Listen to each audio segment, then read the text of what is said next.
Hi guys, welcome to another edition of GamingNIght. Either you watched my previous video, or you just happened to stumble upon this, or you saw the link to the game because it piqued your interest. Either way, let's get ready to look at the stuff in CV, the board game. And let me give you a better look. I mean, I did a really quick swipe there.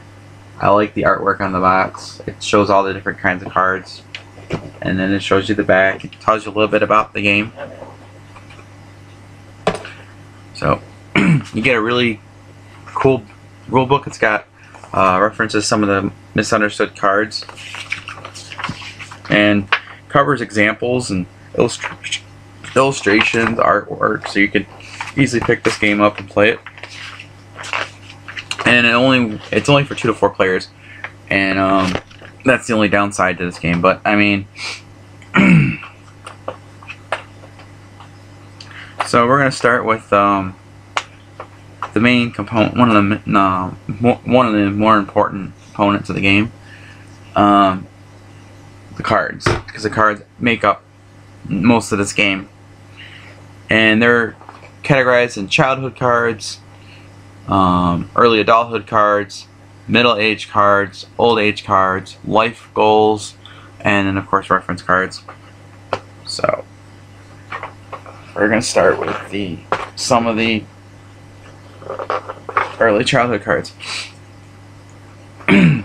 Now, there's 12 of them, which is why it only works well with 4 players. And if you're familiar with games like Seven Wonders, in games, there's a drafting mechanic with these. Each player is going to get 3 cards, and you're going to pass them to the other players.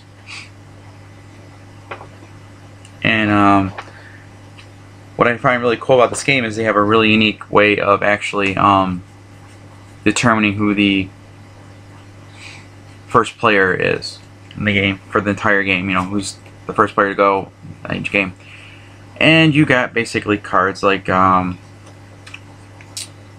Zoo Trip, and this one will basically give you, it's a one-time use, it's in gray, and it lets you roll 2 more dice. And you got one called First Love. It's a one-time use. It allows you to get a relationship card for 1 fewer symbols.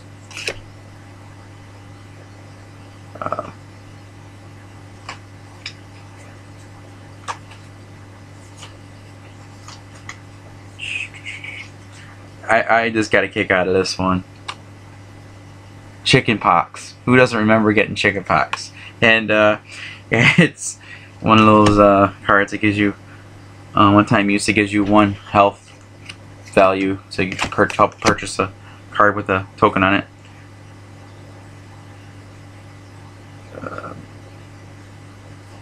And playing hooky, for those that remember that, and that gives you 1 happiness. So, and then this is what determines who goes first. The bicycle card. You'll get the bicycle card, and you'll get the bicycle token. And you'll, if I could find the bicycle token in here, it might have fell in the box somewhere. Probably did. I haven't bagged all these components yet, so it's probably in the box somewhere, because I know some of the tokens were.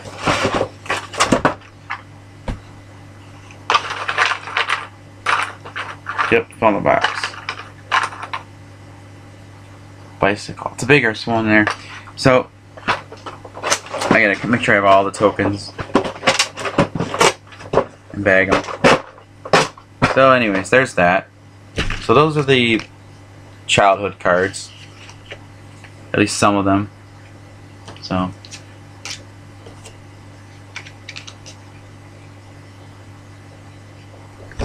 there's that.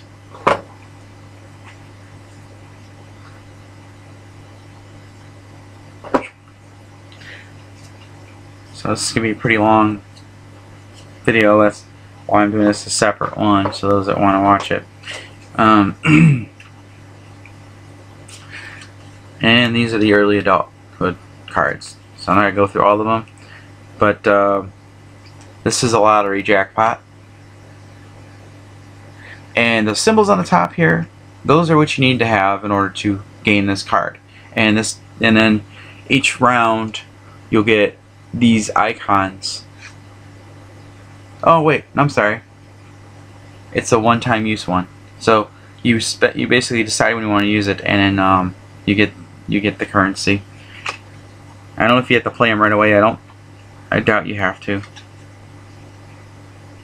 But yeah, then you got PhD. This one will, when you have it in play, it will give you, it costs 2 knowledge, and then it gives you 1 extra dice. Now, the way this game works is everything is color coded, and so whenever you get a new card and it's the same color, you have a choice to make. In life, you have many choices. In this game, you have a lot of them. Now, you could keep this. If you earn this one, and then you bought this one. This is the Magician. It's a green backing. You can either put the Magician in the front, which cancels out the benefits that the PhD will give you. However, you will get the new benefits. You can, I believe that's a wild card. You basically exchange 1 token for any other token that you want, 1 for 1, but it's only once. So it turns, like, you could turn a health into a relationship token to spend to buy a card. So the game, basically, you have many choices you have to make in the game to decide which ones are going to be active. So sometimes this can be really tough decisions.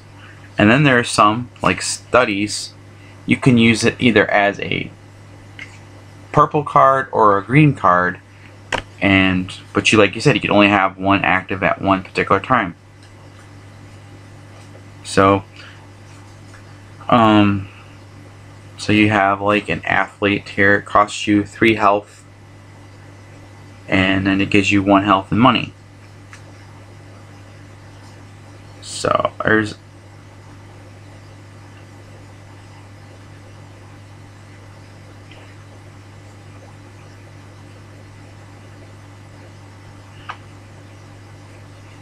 anyway, that's those cards. I'm not going to go into detail every single card in the game.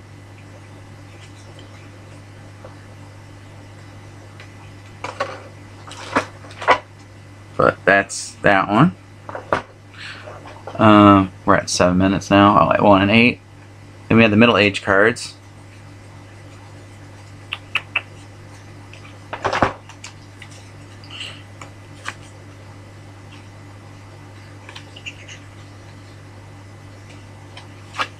You can have twins. But now, however, in order to keep this card, you have to make sure you have money.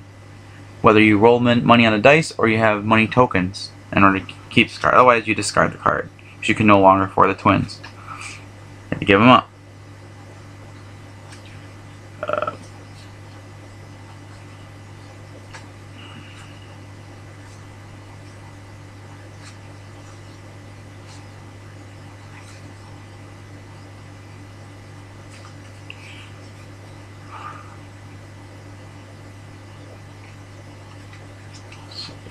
Then there's healthy diet. And that'll let you have 2 dice to roll.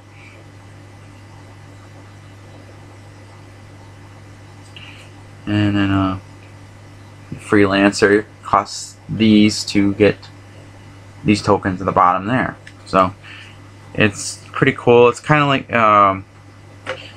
I would kind of classify this game almost like if you're familiar with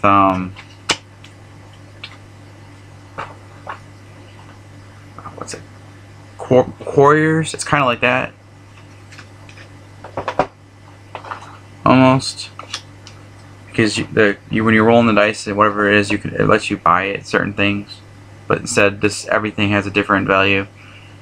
And then this is the old age cards.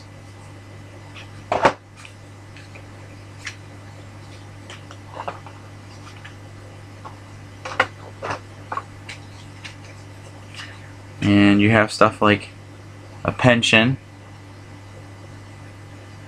You have to have two unhappy symbols, but then you get 2 dice and money because you got a pension.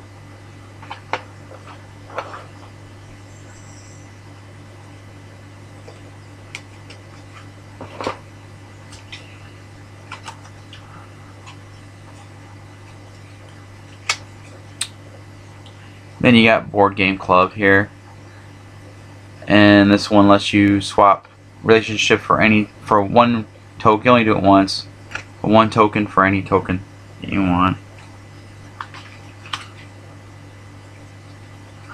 Grandchildren. So, and I can show you one more of this one. Sports car. Costs a lot of money, but gives you 6 victory points.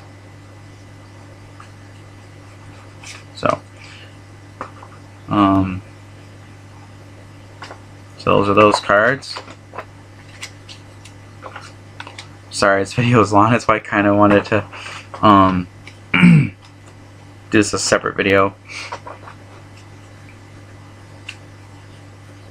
And then the life goal cards. These are basically achievements that you will get. Like if you get the hard worker one,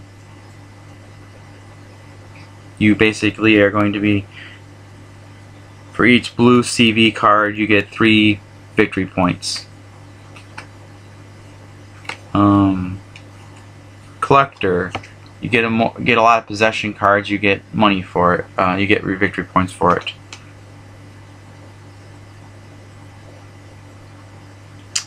Renaissance Man, I believe for each complete set of one for each complete set of each type, you get 7 victory points.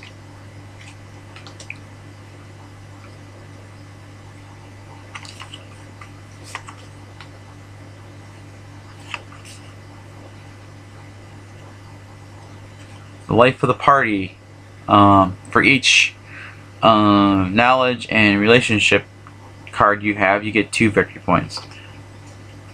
So that's pretty much the cards for CV, without showing all the cards and spoiling the entire game with you about things. So now we're gonna look at the other major important thing about this game is you have dice. Now the dice you get to, like Yahtzee, you roll it once and then you can re-roll the dice up to 2 more times. However,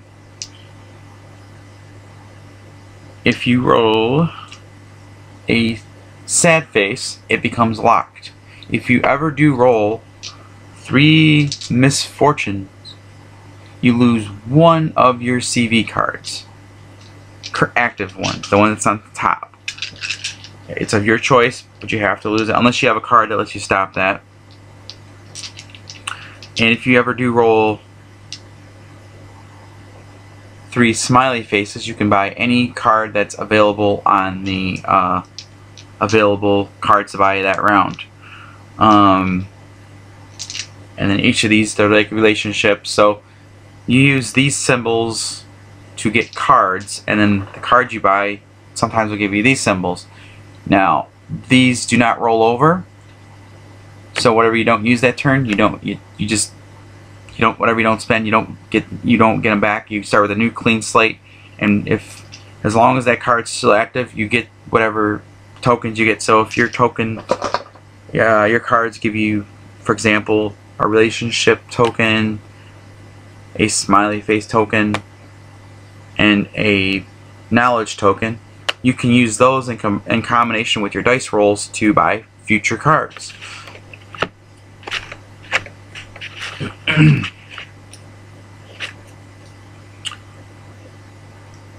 But once you spend them, they're gone at turn, so you either use them or you lose them. And if you have to buy a new card, you don't, you basically will lose whatever your current card will replace it, so you lose so you can't like keep earning stuff if you don't have the cards. for it.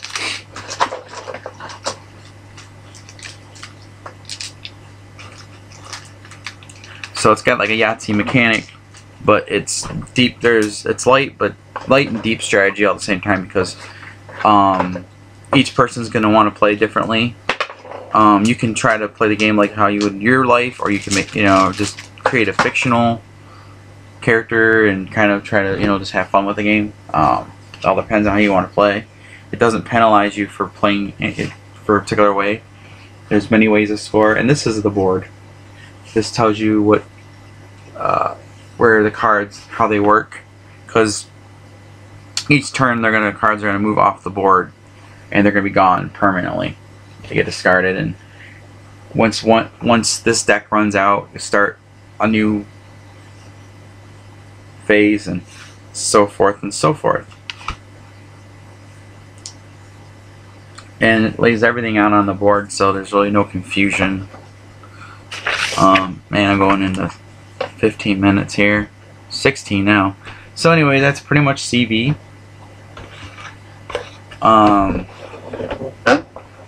If you have any questions, feel free to let me know. I will answer them. But thanks for watching this very lengthy video. I just wanted to talk about this new game I got, and looking forward to doing a live play of this game. Looks like it's going to be a lot of fun. So, thanks for watching.